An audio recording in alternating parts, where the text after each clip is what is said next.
जय श्री राधे। आप सभी को सोमवती अमावस की हार्दिक शुभकामनाएं। तो चलिए दोस्तों, यहाँ पे अब चलते हैं पीपल वृक्ष के नीचे, जो कि हमें पीपल वृक्ष का पूजन करने हैं सोमवती अमावस के दिन। तो जो कि मेरे पास फूल नहीं थे, तो मैं आपसे थोड़े फूल तोड़ रही हूँ, जो कि सुबह सुबह फूल मिलना बहुत मुश्किल हो जाता है। अब देखिए दोस्तों, यहाँ के जो कि हम पीपल के पेड़ के नीचे आ चुके हैं और मैंने यहाँ पे चुंदरी बिछा ली है, ये सभी सुहाग की सामग्री रखने के लिए। अब मैं इसी चुंदरी पे सभी अपना सुहाग का सामान रखूंगी, जो कि लाल चुंदरी पे या लाल कपड़े पे सुहाग का सामान रखना बहुत ही ज्यादा शुभ होता है। तो आपके पास इस तरीके से अगर चुंदरी है तो चुंदरी ले लें, नहीं है तो लाल कलर का कोई आसन हो तो आसन ले लें, वो भी नहीं है तो कुछ कपड़ा बिछा लें यहाँ पे। तो मैंने यहाँ पे चुंदरी बिछा ली, मेरे पास चुंदरी थी तो चुंदरी बिछा ली। और इसी चुंदरी के ऊपर हमें अपने सभी सुहाग का सामान रख लेना है। जितना भी हम सुहाग का सामान लाए हैं हमें सभी इसी के ऊपर रखना है। अब ये मैंने लोटे में जल ले लिया है और जल में थोड़े काले तेल और थोड़ी सी गुड़ डालकर पीपल की जड़ में अर्पित करना है। ये जल इसी तरीके से हम अमावस के दिन तो करते ही हैं और शनिवार के दिन भी हमें इसी विधि के साथ करना चाहिए। और ये जो कि व्रत सोमवती अमावस का हम पति की लंबी उम्र की कामना के लिए रखते हैं। और सोमवती अमावस के दिन जब आप पीपल वृक्ष के नीचे पहुंचे तो सबसे पहले भगवान का नाम ध्यान करके ही अपने पूजा की शुरुआत करनी चाहिए। तो देखिए, मैंने जल के लोटे में जो कि सभी चीज़ें डाली हैं, गुड़ भी डाल ली है और तिल भी उसमें डाल दिए हैं। अब इसको मैं पीपल की जड़ में अर्पित करूंगी। और आज के दिन जब भी आप पूजा करने जाएं तो सभी 16 श्रृंगार करके और पैर में महावर लगाकर जरूर जाएं। और आज के दिन जब मांग में सिंदूर लगाएं, इसे भी लंबा करके लगाइए, क्योंकि जब हम लंबी मांग भरते हैं तो हमारे पति की उम्र लंबी होती है। अब मैंने ये जल का लोटा ले लिया है, इसमें तिल गुड़ सभी चीज़ें डाल के मैं पीपल की जड़ में इसको अर्पित कर देती हूँ। ओम नमो भगवते वासुदेवाय, ओम नमो भगवते वासुदेवाय, ओम नमो भगवते वासुदेवाय, ओम नमो भगवते वासुदेवाय, ओम नमो भगवते वासुदेवाय। इस मंत्र का जाप करते हुए हमें पीपल की जड़ में जल अर्पित करना है। फिर हमने अपनी पति की लंबी आयु के लिए जिसके लिए भी व्रत रखा है तो हमें वो भगवान से कहना है। अब मैंने यहाँ पे जल तो चढ़ा दिया है। अब चलिए, अब मैंने ये पेस्ट ले लिया है, जो कि पेस्ट यहाँ पे मेरा तो ये चावल के आटा का है। अगर आपके पास चावल का आटा है तो चावल के आटा से बना लें, नहीं है तो गेहूं के आटा में थोड़ी हल्दी मिलाकर बना लें। इसी पेस्ट से हम सोना धोबिन का चित्र बनाएंगे और कुछ इस तरीके से बना लेते हैं, जो कि 2 हाथ बना देंगे, इसी में 2 पैर बना देंगे और ऊपर थोड़ा सा सिर बना देंगे। सोना धोबिन कई कथा में भी आती हैं, जो कि उनने अपने मांग का सिंदूर उस कन्या को दिया था।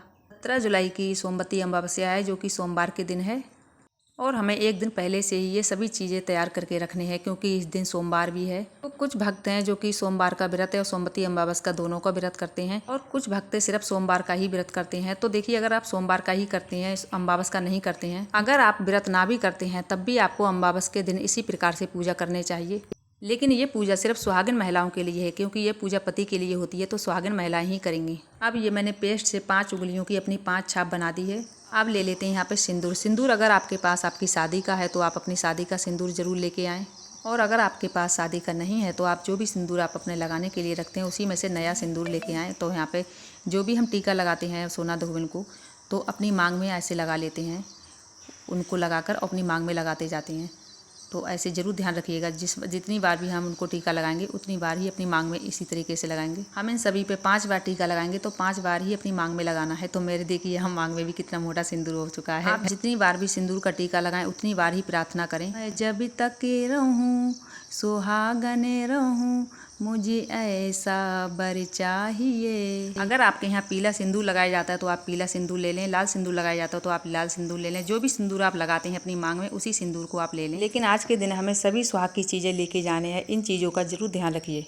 इन सभी चीज़ों को हमें पहले से ही तैयार करके रखना है। एक दीपक ले लिया है, और दीपक में चाहे तो आप सरसों का तेल ले लें, चाहे तो आप तिली का तेल ले लें, वो आप देख लीजिए जैसा आपको ठीक लगता है। और जब भी हम चाहे अमावस हो चाहे शनिवार का दिन हो, जब भी हम यहाँ पे आते हैं पीपल वृक्ष के नीचे, तो सरसों के तेल का ही दिया जलाना ठीक रहता है, क्योंकि पीपल के पेड़ में शनिदेव का वास होता है। इसीलिए सरसों के तेल का दिया जलाएं तो ज़्यादा ठीक रहता है। तो मैंने दीपक तो जला दिया है। अब मैं करने जा रही हूँ आरती। आरती अगर आपके पास कपूर है तो कपूर से कर सकते हैं, नहीं है तो धूप दीप भी दिखाकर कर सकते हैं, क्योंकि जब भी हम बाहर पूजा करने जाते हैं तो सभी चीज़ों के साथ नहीं जा पाते हैं, कुछ ना कुछ छूट ही जाता है। इसीलिए अगर आपके पास कपूर है तो कपूर से आरती कर लें, नहीं है तो आप धूप दीप दिखाकर आरती कर लें। अब चलिए आरती कर लेते हैं। श्री कृष्ण गोविंद हरे मुरारी, हे नाथी नारायण वासुदेवाय। इसी तरीके से हमें आरती करनी है। अगर आपको कोई दूसरी आरती आती है तो आप दूसरी आरती भी कर सकते हैं। आपके पास जितना भी सुहाग का सामान है या कोई और भी सामान है, सभी सामान को हमें पीपल वृक्ष से स्पर्श कराना है। तो मैंने यहाँ पे सभी सुहाग का सामान ले लेती हूँ, जो कि अगर आपके पास डबल सामान है सुहाग में, जो कि आप यहाँ पे कुछ सामान का पूजा करके और यहीं छोड़ना चाहते हैं तो आप अलग से भी सामान सुहाग का ले लीजिए। और आप ये सामान को खुद यूज करना चाहते हैं तो इसको पूजा करके और खुद यूज कर लीजिए। ये मैंने रूमाल ले लिया है जो कि पति का, आप चाहें तो कुछ भी ले सकते हैं, गमछा ले सकते हैं या उनके कपड़े ले सकते हैं, कोई भी ऐसा कोरा कपड़ा रखा है तो उसको ले सकते हैं। तो यहाँ पे ये सफ़ेद है तो मैंने यहाँ पे थोड़ी सी हल्दी लगा दी, जो कि सफ़ेद कपड़ा शुभ नहीं रहता है तो इस पर मैंने थोड़ी हल्दी लगा दी है। इसको भी हम यहाँ पे रख लेते हैं। और हमें कोई भी सुहाग का सामान हमें यहाँ पे नहीं छोड़ना है, सुहाग का सामान सुहाग के लिए ही देना। और आपका खुद का सामान है, अगर आप पहनना चाहते हैं तो पहन सकते हैं, या कोई भी आपकी ननद या बेटी किसी को भी आप दान करना चाहते हैं, सासू माँ या जिसको भी आप दान करना चाहते हैं तो आप जो भी सुहागिन है उनको आप दान कर सकते हैं। तो ये मैंने ले लिया है चंदन, तो जो चंदन का हम 5 टीका लगा देते हैं पीपल के पेड़ में, क्योंकि पीपल के पेड़ में सभी देवी देवता का वास होता है। तो आज के दिन हमें अमावस के दिन और शनिवार के दिन भी हमें पीपल के पेड़ को हमें जरूर स्पर्श करना है, जो कि शनिवार के दिन और अमावस के दिन सभी देवी देवता का वास होता है। तो इसीलिए हमें पीपल के पेड़ को इस दिन जरूर स्पर्श करना चाहिए।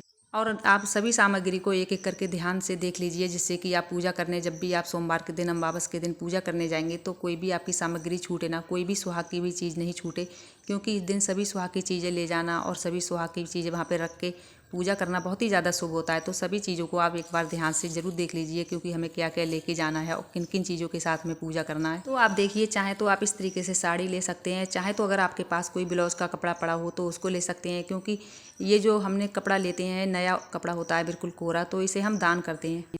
तो इसीलिए आपको दान करना होता है, तो आप उसी हिसाब से लीजिए, जो भी आप दान कर सकते हैं उसी हिसाब से आपको लेना चाहिए।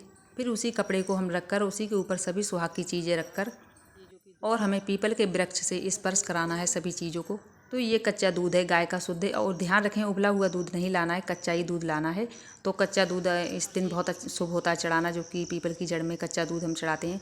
और ये मैंने लाल पुष्प ले लिए हैं, अगर आपके पास लाल पुष्प हैं तो आप लाल ही चढ़ाएं, और नहीं है तो आपके पास जो कि देखिए मेरे पास पीले हैं तो पीले भी चढ़ा सकते हैं। अगर आपके पास पीले नहीं हैं तो आपके पास जो भी हों उनको चढ़ा दीजिए। और देखिए मैं दक्षिणा लाना भूल गई, इसीलिए आप जरूर ध्यान से देख लीजिए, क्योंकि हम कितनी भी चीज़ों को इकट्ठा करते हैं फिर भी कुछ ना कुछ छूट ही जाता है, क्योंकि दक्षिणा ही है जो हमारी हुई कमियों को पूरा करती है। जब भी हम कोई पूजा करते हैं तो दक्षिणा का होना जरूरी होता है, क्योंकि जब भी हमारी पूजा में कोई कमी होती है तो दक्षिणा उस पूजा को पूरी करती है। अब मैंने ये फल ले लिए हैं, फल में आप चाहें तो आम ले सकते हैं, केले ले सकते हैं, चाहे आपके पास जो भी फल हो वही फल लेके आप पूजा कर सकते हैं। अब यहाँ मैंने भोग लगाने के लिए मिश्री ले ली, क्योंकि एक एक चीज़ों को जुटाना बहुत ही ज़्यादा मुश्किल हो जाता है। सच में किन किन चीज़ों का ध्यान देते हैं फिर भी कुछ ना कुछ छूट ही जाता है। इसीलिए मैं आपसे बार बार कह रही हूँ कि आप एक एक चीज़ों को ध्यान से देख लीजिए, क्योंकि हम कितनी भी ध्यान से देखते हैं तब भी हमारा कुछ ना कुछ छूट ही जाता है। हम इतना ध्यान कर करके सभी सामान को जुटाते हैं, इकट्ठा करते हैं, और एक दिन पहले ही आप सभी चीज़ों की तैयारी करके रख लीजिए, जिससे कि हमें कोई भी चीज़ में दिक्कत नहीं आए, हमारा कोई भी सामान नहीं छूट पाए। आप अपनी तरफ से पूरी कोशिश कीजिए, बाकी छूट जाता है तो फिर कोई बात नहीं, क्योंकि इस दिन वैसे भी बहुत ज़्यादा भीड़ होती है, तो थोड़ा ध्यान से संभल के जाइएगा, क्योंकि इस दिन सोमवार है। तो सोमवार के दिन हमें शिव जी की भी पूजा करनी है और पीपल वृक्ष पे भी जाना है। और इस प्रकार से हम कपूर जलाकर आरती कर लेते हैं। कर्पूरी गौरम कर्णावतारम संसारी सारम भुजगेंद्रहारम यदा बसंतम विद्यारविंदर भवन भवानी सैतम नवामि हरे हरे शंभु। अब एक पीला कपड़ा ले लेते हैं, चाहे तो आपके घर पीला है तो पीला ले लेंगे, क्योंकि अक्सर के हर किसी के पास कुछ ना कुछ थोड़ी बहुत कतरे पड़ी रहती हैं, तो उन्हीं में से आप चाहे अगर पीला है तो पीला तो ज़्यादा अच्छा है, पीला नहीं है तो आप सफ़ेद भी ले लें, उस पर थोड़ा सा हल्दी लगा लें, क्योंकि हमें ये सोना धोबिन को अर्पित करना होता है। अगर आपके पास कपड़ा है तो कपड़ा ले लें, नहीं है तो कलावा ले लें, कलावा हो या कच्चा धागा हो, उसको भी आप वस्त्र रूप में अर्पित कर सकते हैं। तो ये मैंने मूंगफली ले ली, जो कि मूंगफली आज के दिन बहुत ही ज़्यादा शुभ होती हैं, आज के दिन मूंगफली ज़रूर लाइए। अब ये मैंने जो कच्चा धागा ले लिया है, कच्चे धागे से हमें क्या करना है, हमें पीपल के वृक्ष को चारों तरफ से हमें इसको लपेटना है। अब आप चाहें तो वैसे तो 108 बार लपेटते हैं, अगर आपके पास इतना ज़्यादा धागा है तो 108 बार लपेट दीजिए, नहीं है तो आप एक ही बार लपेट दीजिए। वैसे तो 108 बार अगर आप लपेटते हैं इसको तो बहुत ही ज़्यादा शुभ माना जाता है। तो इसको देखिए बांधते नहीं है यहाँ पे, इसको हम किसी में ऐसे ही लपेट कर और इसको लेके जाते हैं ऐसे ही चारों तरफ से। अब चलिए मैं परिक्रमा करती हूँ साथ साथ, तो आपको दिखाती हूँ। इस तरीके से हमें चारों तरफ इसको लेके जाना है। और यहाँ पे थोड़ा सा अभी इस मौसम में बारिश का है, और वैसे भी ये मौसम में सभी तरफ हरे भरे पौधे हो जाते हैं, क्योंकि जो पौधे सूखे हुए होते हैं इस महीने में सभी हरे भरे हो जाते हैं। तो यहाँ पे मैं जो कि किनारे किनारे जाती हूँ। और जो पीपल का जो वृक्ष है ये तो बहुत पुराना है, लेकिन ये थोड़ा सा पीपल सभी वृक्ष होते ही ऐसी जगह हैं जो कि, चलिए फिर भी कोई बात नहीं, मेरा अच्छे से ये धागा मैं लिपेट चुकी हूँ। अब ये मैं लिपेट के इधर आ चुकी हूँ, जो कि मेरे पास तो अभी एक ही लिपेट पाऊँगी, एक ही बार, इतना धागा नहीं है। और आप ऐसे ही धागा को 108 बार लपेटना चाहते हैं तो 108 बार बहुत ही ज़्यादा शुभ होता है, तो 108 बार जरूर लपेटिए। ये तो मैं सिर्फ आइडिया के लिए बता रही हूँ, आप चाहें तो जितना भी लपेट सकते हैं, 108 बार लपेट लें तो वो बहुत ही ज़्यादा अच्छा है। और एक बार लपेट दें तब भी ऐसा कुछ भी नहीं है, एक बार भी आप लपेट सकते हैं। लेकिन इस धागे को अगर आपके पास जितना भी बचता है, तो जो भी बचा हुआ धागा होता है इसको नहीं तोड़ते हैं और नहीं बांधते हैं, इसको इस तरीके से इकट्ठा करके और यहीं पेड़ की जड़ पे छोड़ देते हैं, क्योंकि इस धागे को बांधा नहीं जाता है, नहीं तोड़ा जाता है। इस बात का आप जरूर ध्यान रखिएगा, क्योंकि ये सभी चीज़ें ध्यान में देने वाले हैं, इन चीज़ों को सभी ध्यान में रखिएगा जरूर। और आप जितनी बार भी पीपल के पेड़ को लपेटा लगाएं उतनी बार आप पीपल के वृक्ष को स्पर्श जरूर करें, क्योंकि पीपल के वृक्ष को अमावस के दिन या शनिवार के दिन बहुत ही ज़्यादा शुभ होता है स्पर्श करना, क्योंकि ऐसा कहा जाता है कि अगर हम पीपल के वृक्ष को स्पर्श करते हैं तो हम 33 कोटि देवी देवता का आशीर्वाद ले लेते हैं। तो जो मैंने मूंगफली के दाने लिए थे, ऐसे ही आप 108 दाने गिनकर, चाहे तो मूंगफली के दाने चाहे चने के दाने जो भी हो, आप 108 गिन के रखिए और ऐसे ही परिक्रमा करते समय एक एक दाने को छोड़ते जाइए, जिससे कि हम भूलते भी नहीं हैं और हम वो दानों को छोड़ देते हैं तो उनके द्वारा चींटी चींटियों का भी पेट भर जाता है। और जितने भी परिक्रमा करें उन सभी पे आप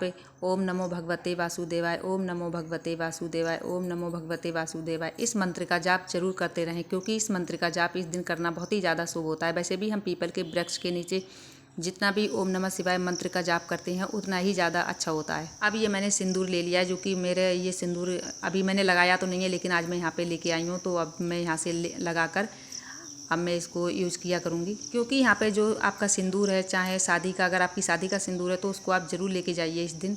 और ये सभी सामान को पीपल की जड़ से छुआकर अपने माथे से लगाना है और माता के समक्ष इसको रखना है। अब यहाँ पे सभी सामान तो मैंने छुआ लिया है, और आप चाहें तो सब सामान अपना घर, अपना सभी सुहाग की सामग्री ले जा सकते हैं, लेकिन जो फल मिठाई है उनको घर वापस नहीं ले जाइए, वो वहीं छोड़ दीजिए। फिर मैं यहाँ पे एक बार और परिक्रमा कर लेती हूँ, जो कि आज के दिन जितनी भी कर सकें तो वो बहुत ही ज़्यादा अच्छी होती है। तो परिक्रमा मेरी हो चुकी है और पूजा भी मेरी बहुत अच्छे हो चुकी है। तो मैं उम्मीद करती हूँ कि मेरी बहनों को बहुत अच्छे से समझ आई होगी, जो कि एक एक चीज़ को अच्छे से देख लेना होता है, क्योंकि इन सभी चीज़ों को बहुत अच्छे से हमें सजाकर और खुद भी सजकर हमें अमावस के दिन जाना है पीपल वृक्ष के पे। सोमवती अमावस के दिन हमें जल्दी उठना होता है, क्योंकि हमें उस दिन सोमवार की भी पूजा करनी होती है और हमें सोमवती अमावस की भी पूजा करनी होती है।